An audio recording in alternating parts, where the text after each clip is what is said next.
Mr Speaker, it is an absolute honour to have the privilege of moving the condolence motion for the late, great Honourable Tim Mulherin.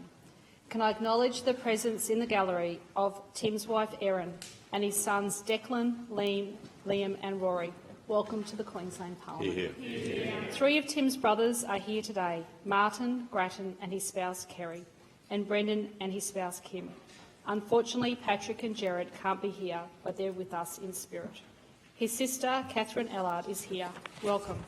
And his nieces and nephews, Ashley Mulherin, Sam Mulherin, Jasmine Gatland, Jordan Mulherin, Sophie Cruikshank, Amelia Howell-Smith and Kelsey Mulherin. We are privileged that so many of Tim's family can be with us here today. In September this year, I advised the House of Tim's sad passing. Together with Mr Speaker, I attended the state funeral to honour Tim in Mackay, where I had the honour of speaking about Tim's public life and his service to the people of Queensland. Service is a word that goes hand in hand with the name Tim Mulherin. Tim served as the member for Mackay in this House for 20 years. For few people is the word served so apt. Tim loved to boast that Mackay was unique in Queensland politics, is that it has had for over 100 years of continuous representation by a Labor Party member in the Queensland Parliament since William Forgan Smith was elected the member for Mackay in 1915. Everywhere we went in Queensland, Tim was either related to someone or knew someone who knew someone who knew someone. His nickname was Cuz because he had cousins all over Queensland. Tim viewed meeting people he didn't know as an opportunity to make a new friend. Tim loved people and people loved Tim. Modern-day Mackay has been shaped by Tim's work.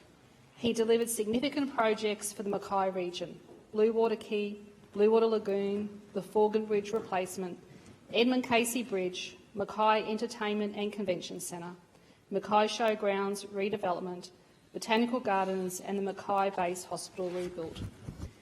During the recent election campaign, there was an announcement made about the Harrop Park redevelopment, and I know Tim would have loved those words, Harrop Park, being stated in Mackay.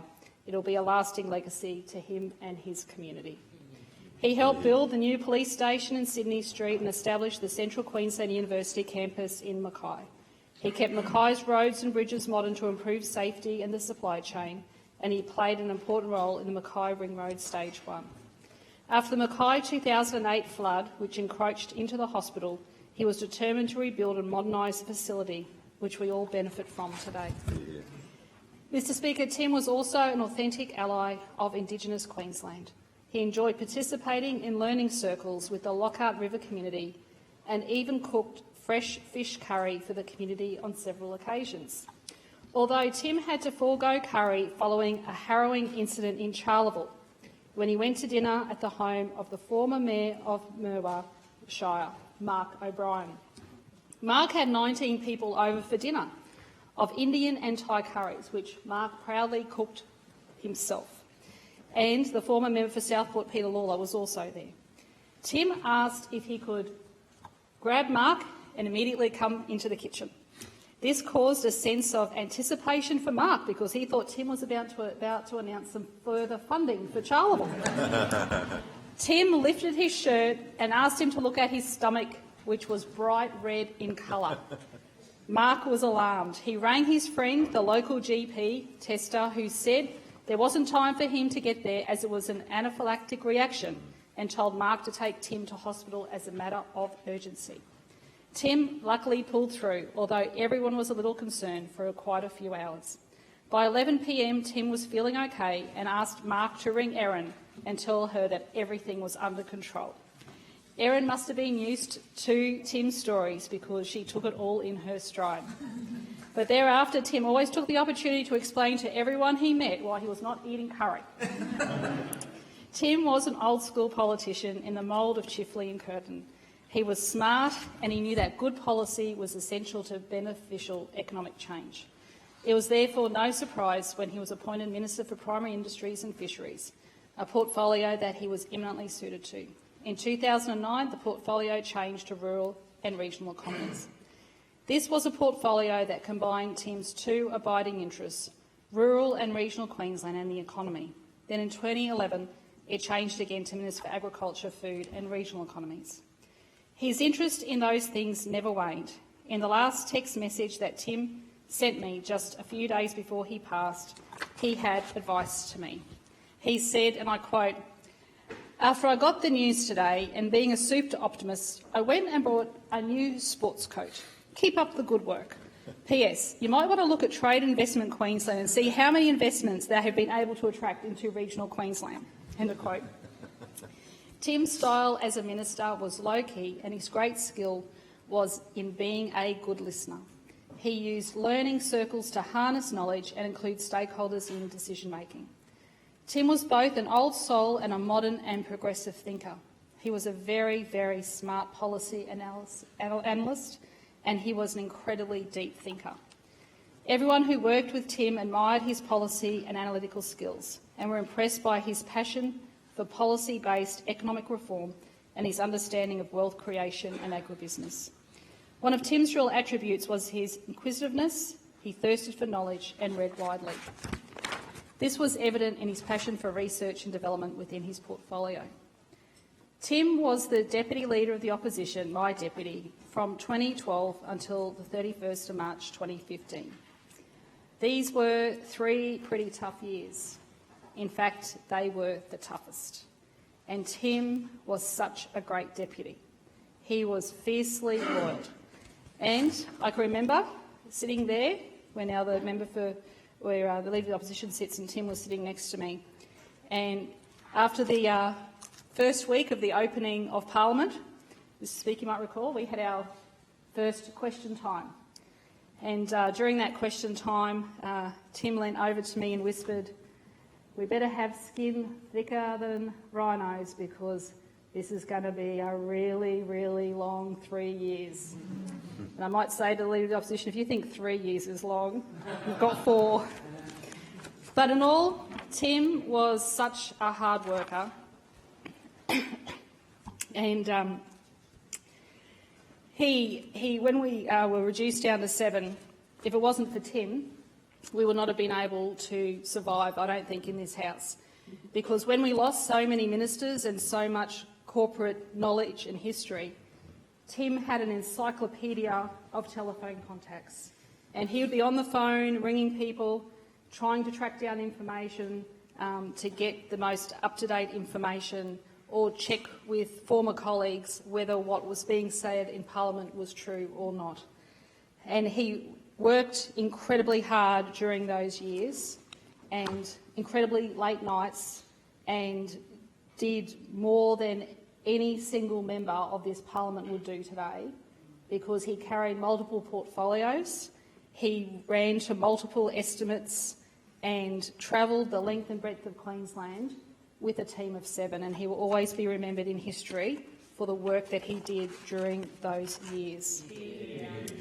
One of my enduring memories of Tim, and I think of other colleagues, Member Redcliffe and Mr Speaker, was his questioning and estimates, and I fondly remember how he questioned the now Leader of the Opposition.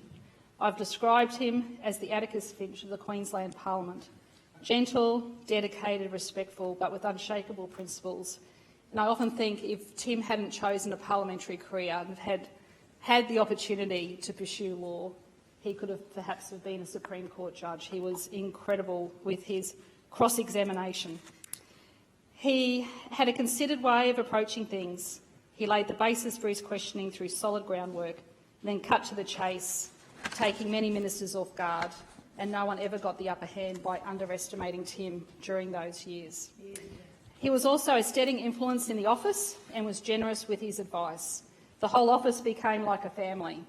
He was only too willing to share knowledge garnered over 20 years in this place with me, with the newer members, our team of 7, then 8, then 9, and of course all of the staff.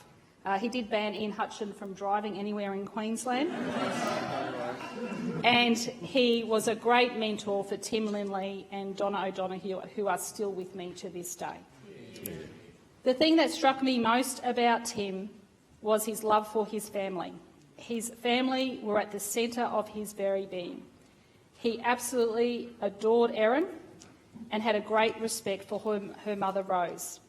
He spoke so lovingly of his 3 boys, Declan, Liam and Rory. And I can also recall when those boys were born, most people show photos of their babies that have been washed and bundled up. Tim showed them just as they were born. I'll never forget those images. That's how much he loved them. He was showing them everything. But he loved bringing them into the office to meet everyone. They were part of every aspect of his life, and he absolutely hated being away from all of you. He rang you constantly, and he was always talking about you, and I feel that you're also part of our wider family, that he told us day in, day out about his love for you. He also had a deep affection and love for his parents and his 5 siblings, and family, like I said, was everything. He would often speak of the Sunday family feasts, the roasts and the fish that he used to cook up, and there was always a place set for a visiting colleague or a lonely visitor. Tim's generosity was the legend, and like many in this chamber, I will miss Tim. And Erin and the whole entire family, I think you'll see that every single one of the Labor caucus is here today out of respect for Tim, and the honest reality is that none of us would be sitting on this side if it wasn't for that hard work and dedication that Tim Mulherin gave in those lonely wilderness years in opposition. Without him, I would not be standing here, the ministers would not be sitting here, and no backbencher would be here in this government, because what he gave was more than himself. Yeah. And the fact that he retired when he could have taken the high office of Deputy Premier or a senior minister in the government, he retired deliberately to spend more time with his family. He made that decision, that family was everything, and he was going back to his family. Yeah. I will miss his friendship and his advice. I will miss his stories. They might have been a bit more exaggerated with every telling. He was a true gentleman. He was a loyal friend, and many in this place would attest to that. And he'll be remembered with fondness, I believe, by both sides of this House. Vale Tim Mulherin.